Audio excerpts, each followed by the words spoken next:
কত কষ্ট করে তোর মা তোকে জন্ম দিছে, এই মায়ের দুধ খাই বড় হয়েছিস।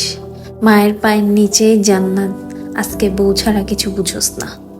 কত কষ্ট করে দিনকে দিন রাতকে রাত কষ্ট করে মাথার ঘাম পায়ে ফেলে লাখ লাখ টাকা খরচ করে পড়ালেখা করাইছি। এখন বউয়ের হয়ে কথা বলো, বউয়ের হয়ে তুমি আমাদের সাথে এইভাবে দাঁড়াও কথা বলতে, কিন্তু মা বাবা চিনো না।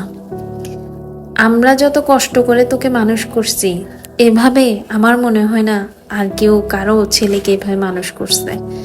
আমি আমার জীবন শেষ করে দিছি তোদের মানুষ করার জন্য।